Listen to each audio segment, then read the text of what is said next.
성경 말씀은 두 군데입니다.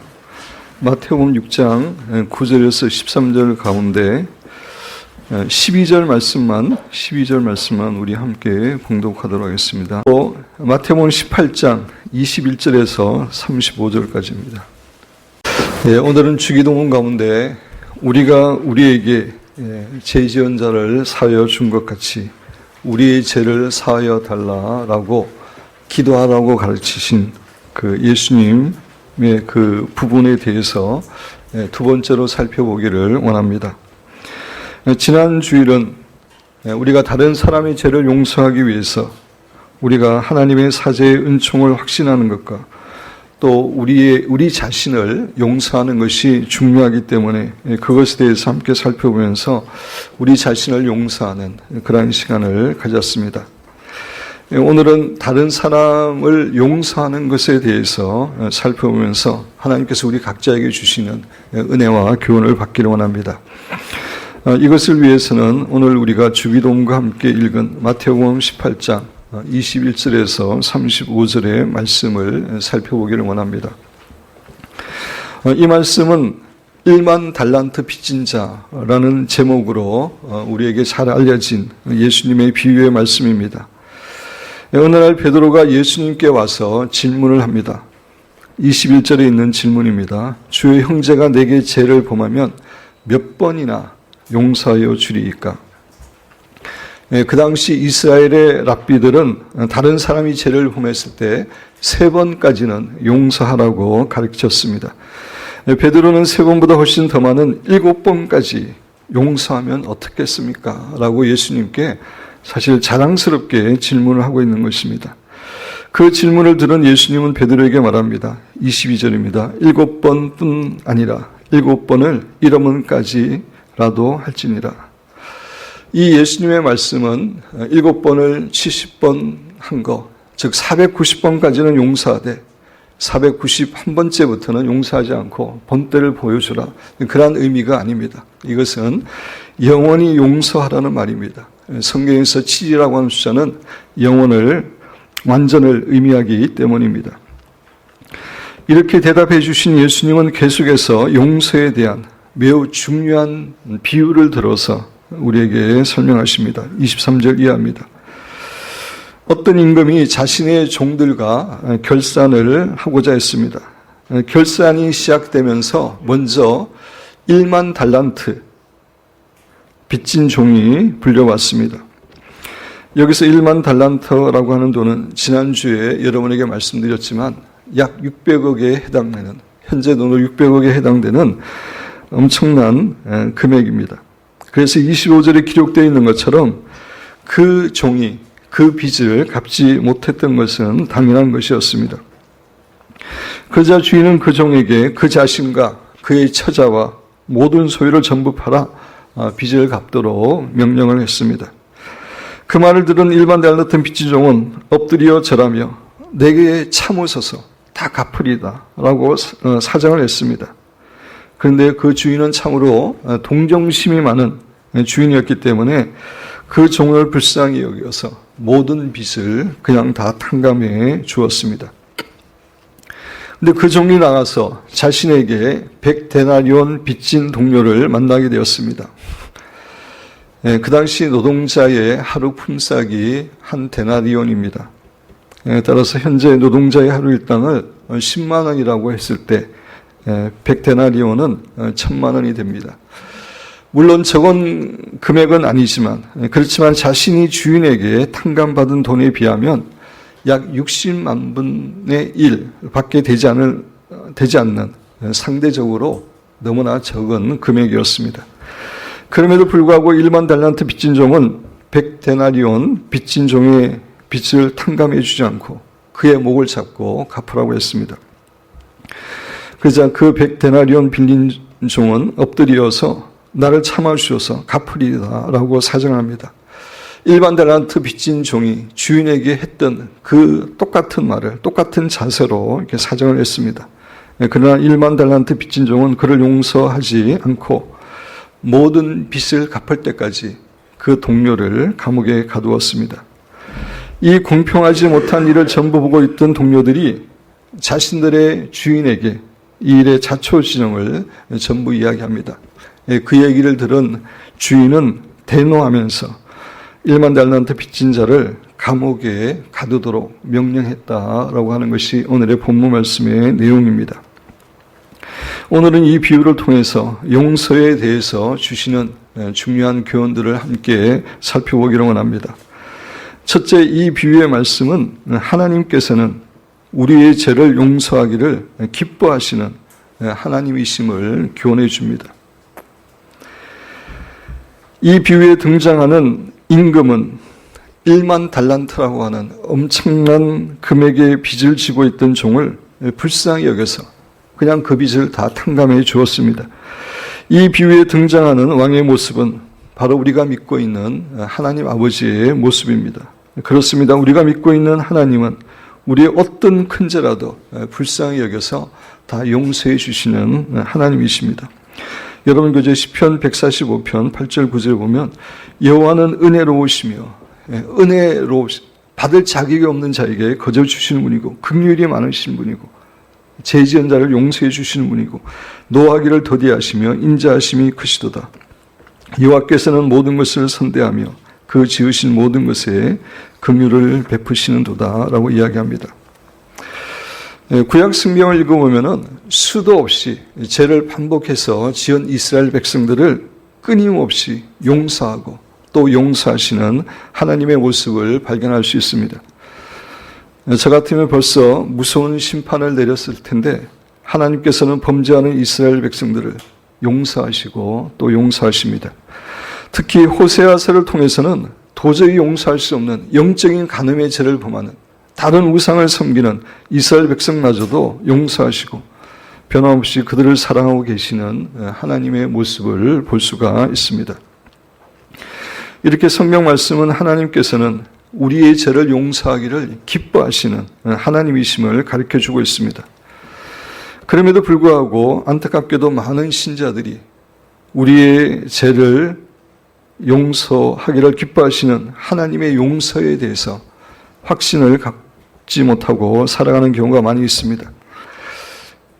사람들이 하나님의 용서에 대해서 확신하지 못하는 중요한 이유는 세 가지입니다. 첫 번째 이유는 그 사람이 너무나 낮은 자아상을 갖고 있기 때문입니다. 신자들 가운데서도 자신은 정말 별 볼일 없는 사람이고 나쁜 사람이라고 생각하는 사람이 있습니다. 이러한 사람들은 하나님이시라도 자신을 용서할 수 없을 거라고 그렇게 생각합니다. 두 번째 이유는 자신이 과거에 범한 죄나 실수를 너무나 크게 보고 있기 때문입니다. 그래서 자신은 하나님께 용서받기에는 너무나 크고 많은 죄를 범했다고 생각합니다. 그래서 하나님이라도 자신과 같은 사람을 용서할 수 없을 것이라고 생각합니다. 세 번째 이유는 사탄이 주는 음성에 귀를 기울이고 있기 때문입니다. 성경에 기록되어 있는 것처럼 우리의 죄는 하나님께 진심으로 회개하면 하나님께서 다 용서하여 주십니다. 그러나 사탄은 우리의 죄가 그렇게 간단하게 없어지지 않는다고 계속해서 우리의 마음에 속삭입니다. 우리는 죄를 지었기 때문에 우리는 나쁜 사람이고 우리의 죄에 대한 대가를 치러야 되고 그 죄를 속량할 만한 선한 일을 해야 된다고 계속해서 우리에게 죄책감을 줍니다. 많은 사람들이 사탄이 주는 이런 죄책감에 속아서 하나님의 용서를 온전히 받아들이지 못하고 자기 자신을 자책하고 고통 가운데 살아갑니다. 그러나 사랑하는 성도 여러분, 이 세 가지 이유는 다 우리로 하여금 하나님의 용서를 확신하지 못하도록 하는 사탄이 주는 생각들임을 우리는 기억해야 됩니다. 하나님의 용서와 은혜는 아무리 부족하고 못난 사람들이나 아무리 죄를 많이 범한 사람들도 받을 수 있습니다. 하나님은 무엇보다도 은혜의 하나님이시기 때문입니다. 본래 성경에서 은혜라고 하는 것은 아무런 자격을 요구하지 않습니다. 아무 자격이나 조건도 묻지 않고 값없이 거저 주시는 호의와 사랑이 은혜입니다. 우리에게 어떤 조건이나 자격이 있어서 은총을 받는다면 그것은 더 이상 은혜가 아닌 것입니다. 사랑하는 성도 여러분, 우리를 용서하시는 하나님의 용서는 하나님의 은혜에 근거한 것이지 결코 우리의 죄의 크기에 근거한 것이 아님을 확신하시고, 우리의 어떤 큰지라도 기꺼이 용서하시기를 기뻐하시는 하나님이심을 확신하시기 바랍니다. 그리고 우리가 반복해서 짓는 죄에 대해서도 하나님은 끝없이 용서하여 주십니다. 오늘의 비유에서 베드로가 다른 사람의 죄를 7번 용서하면 어떻겠습니까? 라고 물었을 때 예수님께서는 77번씩 70번이라도 용서하라고, 영원히 용서하라고 말씀하셨습니다. 우리 인간에게 다른 사람의 죄를 영원히 용서하라고 하신 이 예수님의 말씀을 우리가 깊이 생각해 보면 그것을 요구하는 하나님께서도 우리의 죄를 몇 번이나 영원히 용서하시는 하나님이심을 증거하고 있는 것입니다. 그렇지만 여기서 한 가지 주의해야 할 점이 있습니다. 하나님께서는 우리의 죄를 용서하기를 기뻐하시는 분이지만 무조건 우리의 죄를 용서해 주는 것은 결코 아닙니다. 먼저 우리의 죄를 하나님께로부터 용서받기 위해서는 먼저 우리의 죄를 인정하고 하나님께 회개하는 것이 중요합니다. 하나님께서는 우리에게 자유의지를 주셨기 때문에 우리가 죄인임을 인정하고 회개하는 것은 우리의 책임입니다. 탕자의 비유를 통해서 보면은 탕자의 아버지는 탕자가 자신의 재산을 가지고 먼 나라에 가서 허랑방탕하게 낭비하고 있을 때 그를 찾아가서 강제로 집으로 돌아오도록 또 회개하도록 강요하지 않았습니다.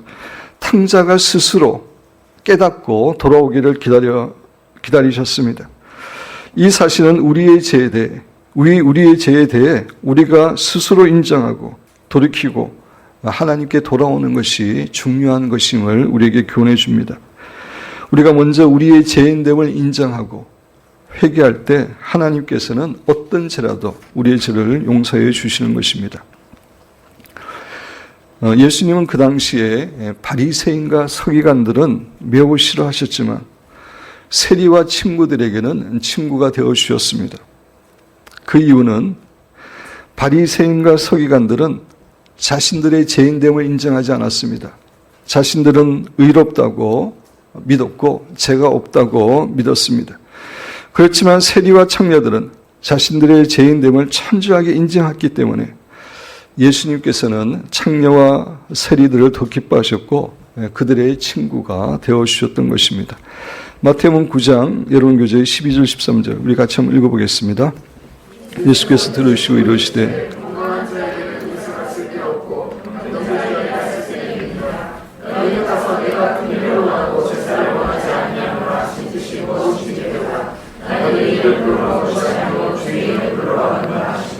예수님께서는 의인을 부르러 오신 것이 아닙니다. 스스로 의롭다고, 스스로 선하다고, 나는 그래도 괜찮다고 하는 이런 사람을 부르러 온 것이 아니라 철저하게 자기의 죄인됨을 인정하고 자기가 죄를 지었음을 인정하는 사람을 구원하러 오셨음을 이야기하고 있습니다. 사랑하는 성도 여러분, 우리가 우리의 죄인됨을 인정하고 우리의 죄를 회개할 때에 하나님께서는 우리의 어떤 죄라도 용서하기를 기뻐하시는 하나님이심을 확신하시기를 주님의 이름으로 축원드립니다. 두 번째, 우리 신자들은 너무나 큰 죄를 용서받은 자들임을 교훈해 줍니다. 이 비유에 나오는 일반 달란트의 빚은 너무나 큰 금액이어서 보통 사람으로서는 도저히 갚을 수 없는 금액입니다. 이 엄청난 금액은 우리가 하나님 앞에서 범한 우리 죄악의 크기와 심각성을 말해주는 것입니다. 그렇습니다. 우리가 범한 죄는 1만 달란트처럼 크고 좀 심각한 것입니다. 우리 인간은 어떤 노력으로도 어떤 방법으로도 우리가 지은 죄들을, 그 큰 죄를 해결할 수가 없습니다. 그런데 예수님께서는 우리의 죄를 용서하기 위해서 십자가상에서 말할 수 없는 고통 가운데 돌아가심으로 우리의 1만 달란트의 죄를 사하여 주셨습니다. 여러분 교재 로마서 5장 7절 8절 제가 읽으면서 설명드립니다. 의인을 위하여 죽는 자가 쉽지 않고 아무리 어떤 사람이 의인이라도 그 사람을 위하여 죽는 자가 쉽지 않고 선인을 위하여 선인이라도 용감히 죽는 자가 혹 있거니와 우리가 아직 재현됐을 때 우리가 다 죄인입니다. 하나님 알지 못했을 때입니다. 그리스도께서 우리를 위하여 죽으심으로 하나님께서 우리에 대한 자기의 사랑을 확정하셨느니라. 의인과 선인을 위해서 죽는 사람은 또 별로 없는데 예수님께서는 죄인된 우리를 위해서 죽으심으로 우리에 대한 하나님의 사랑을 확실하게 증거해 줬다라고 하는 말씀입니다. 사랑하는 성도 여러분, 우리가 하나님께로부터 1만 달란트의 죄를 용서함을 받은 것은 오직 하나님의 은혜와 긍휼 때문입니다. 이런 의미에서 우리 신자는 한 사람도 예외 없이 다 하나님의 사랑에 크게 빚진 자들임을 기억하고 살아야 됩니다. 이것에 대해서는 지난 주일에 이미 자세히 설명을 드렸기 때문에 오늘은 더 이상 말씀드리지 않습니다. 세 번째, 예수님의 이 비유는 하나님의 용서를 경험한 우리 신자들은 다른 사람들의 죄를 반드시 용서해야 함을 교훈해 줍니다. 1만 달란트 빚진 자의 가장 큰 잘못은 무엇이었습니까? 자신의 엄청난 빚이 주인에 의해서 탕감받았음에도 불구하고 자신에게 적은 금액을 빚진 동료를 용서하지 않았다고 하는 점입니다. 이것이 1만 달란트 빚진 종의 가장 악한 점이었습니다. 주인은 그 1만 달란트 빚진 자에게 뭐라고 책망하십니까? 32절 마태복음 18장 32절에 이하에 보면 이에 주인이 그를 불러다가 말하되 악한 종아, 악하다고 이야기하고 있습니다. 내가 빌기에 네가 그렇게 사정하기에 내가 내 빚을 전부 탕감하여 주었거늘 내가 너를 불쌍히 여긴 것 같이 너도 내 동료를 불쌍히 여김이 마땅하지 않느냐라고 이야기하고 있습니다. 이 주인의 말은 하나님의 긍휼과 사랑을 통해서 모든 죄를 용서함을 받은 우리 신자는 반드시 다른 사람의 죄를 용서해야 함을 교훈해 주는 것입니다. 그렇습니다. 성경을 통해서 보면 용서는 우리가 치사 선택할 수 있는 하나의 제안이 아니라 하나님 하신 제안이 아니라 우리가 반드시 순종해야 되는 하나님의 명령입니다. 그래서 마태복음 18장 35절에 보면 너희가 각각 마음으로부터 형제를 용서하지 아니하면 나의 하늘 아버지께서도 너희에게 이와 같이 하시리라. 우리가 중심으로 다른 사람을 용서하지 않으면 하나님께서도 우리를 용서하지 않으신다고 하는 주님의 말씀입니다. 사랑하는 성도 여러분, 하나님은 정말 우리의 1만 달란트보다도 더 많은 죄를 용서해 주셨습니다. 그전에 우리가 어떤 노력을 한다 해도 절대로 갚을 수 없었던 그런 큰 죄였습니다. 만약 우리 한 사람 한 사람의 모든 죄, 우리가 마음속으로 지은 죄, 또 사람들이 알지 못하게 지은 은밀한 죄들, 그리고 또 사람들이 알게 지은 그 모든 죄들을, 아니 그 죄의 10%만 하나님께서 이곳에서 다 밝히신다고 한다면 이 중에서 어느 누구도 고개를 들고 있을 수 있는 사람이 없을 것입니다. 대부분이 다 도망을 갈 것입니다. 목사인 제가 제일 먼저 도망을 갈 것입니다. 이렇게 하나님은 우리가 도저히 속량할 수 없는 많은 죄를 용서하여 주셨습니다. 그 용서를 위해서 예수님의 존귀한 목숨까지 희생시키셨습니다. 따라서 우리가 다른 사람을 용서하지 않는 것은 그 크신 하나님의 은혜와 긍휼을 망각하는 엄청난 죄입니다. 예수님의 십자가를 통해서 하나님의 크신 은혜와 긍휼을 체험한 여러분과 저는 반드시 다른 사람을 긍휼히 여기고 용서하는 삶을 살아야 됨을 예수님께서는 이 비유를 통해서 우리에게 교훈하고 계시는 것입니다. 네 번째, 이 예수님의 비유는 우리가 다른 사람의 죄를 용서하지 않을 때 어떠한 일들이 일어나는지 우리에게 교훈해 줍니다. 첫째, 우리는 가해자를 영적 감옥에 가두게 됩니다.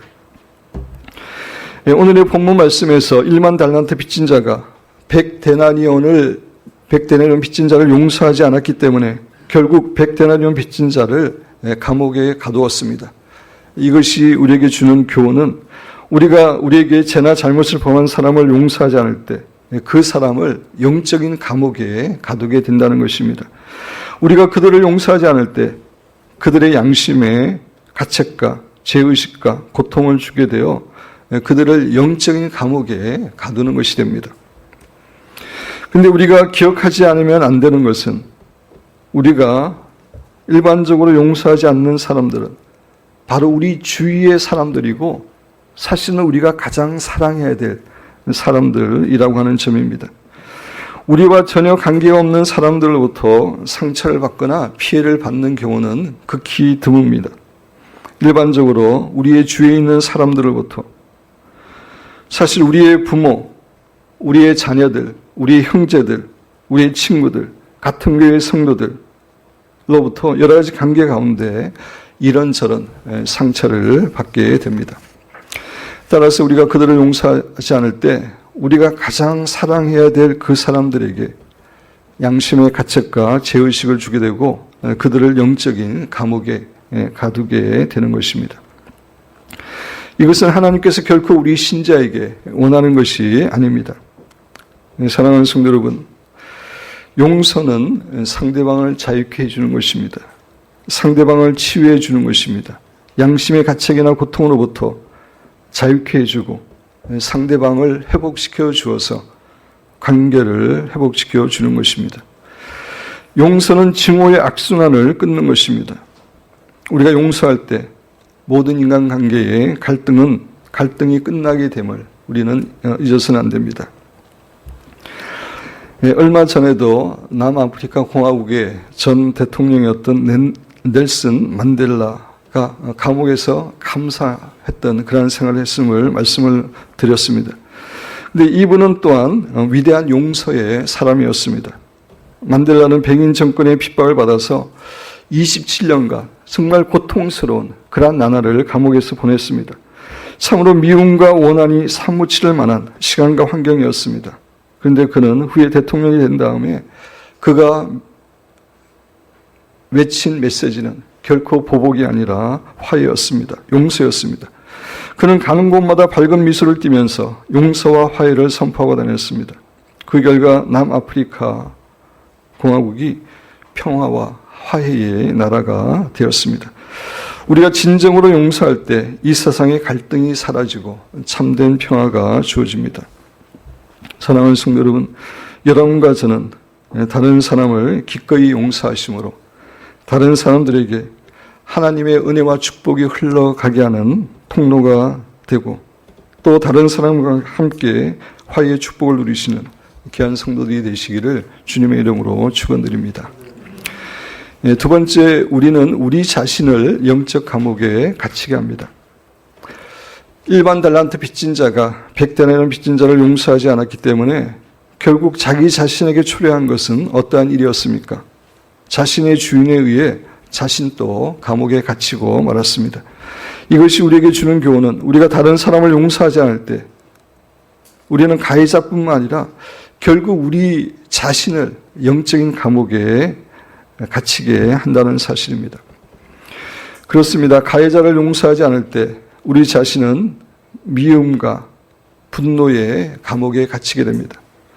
마음의 상처와 고통을 준 그 사람을 생각할 때마다 우리의 마음속에는 통제할 수 없는 미움과 분노가 솟아오르게 됩니다.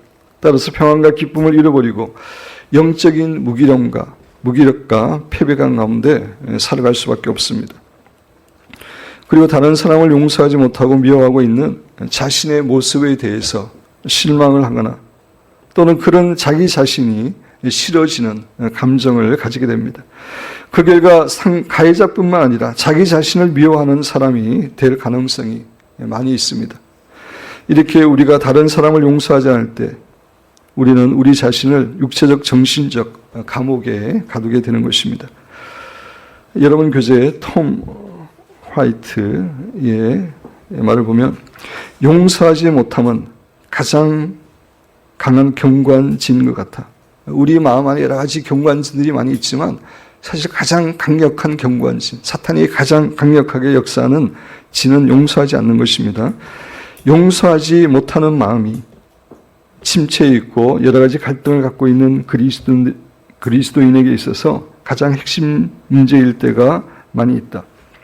영적으로 문제 있는 사람의 사실 가장 핵심 문제는 용서하지 못함이라고 말하고 있는 겁니다. 마이크 플린과 더그 그레그, 용서하지 않는 것은 내면의 감옥을 만드는 것이고 그 옥문을 여는 유일한 열쇠는 용서이다. 용서하지 않으면은 우리 안에 감옥을 만드는 겁니다. 우리 자신을 감옥에 만드는 것이고 그 옥문을 여는 열쇠는 용서밖에 없습니다. 이런 의미에서 용서는 다른 사람을 위해서 하기 이전에 우리 자신을 위해서 하는 겁니다. 용서학의 대가라고 불리우는 루이스 스미스는 용서의 최대 수혜자는 곧 용서하는 바로 그 사람이다 라고 이야기했습니다. 루이스 스미스의 그 말을 우리 같이 한번 읽어보겠습니다. 용서의 최대 수혜자는 용서의 최대 수혜자는 가해자가 아니라 바로 피해를 입은 바로 그 사람입니다. 용서라는 단어에는 풀어준다는 의미가 있습니다. 우리가 용서할 때 우리는 영적으로 감옥에서 해방되는 것입니다. 사랑하는 성도 여러분, 용서하지 않는 것은 우리의 마음에 독약을 붓는 것과 같습니다. 치유학은 하나밖에 없습니다. 용서하는 것입니다. 상대방을 위해서 용서하기가 힘들다 할지라도 우리 자신을 위해서라도 다른 사람을 기꺼이 용서하시는 사랑하는 여러분과 제가 되기를 주님의 이름으로 축원드립니다. 세 번째, 우리는 하나님의 용서를 받지 못하고 우리가 다른 사람을 용서하지 않을 때 우리는 하나님의 용서를 받지 못하고 우리에 대한 하나님의 은혜가 중단된다는 사실을 증거해 줍니다. 조금 전에도 봤지만 마태복음 18장 35절에 보면 너희가 각각 마음으로 형제를 용서하지 아니하면 나의 하늘 아버지께서도 너희에게 이와 같이 하시리라.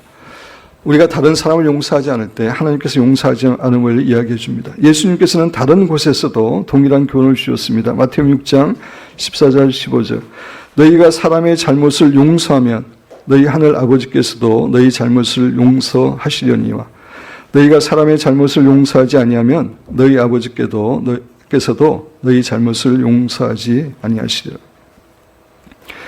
네, 그렇습니다. 하나님께서 세우신 영적인 법칙은 우리가 다른 사람의 죄를 용서하지 않을 때 하나님께서도 우리의 죄를 용서하실 수 없다고 하는 사실입니다.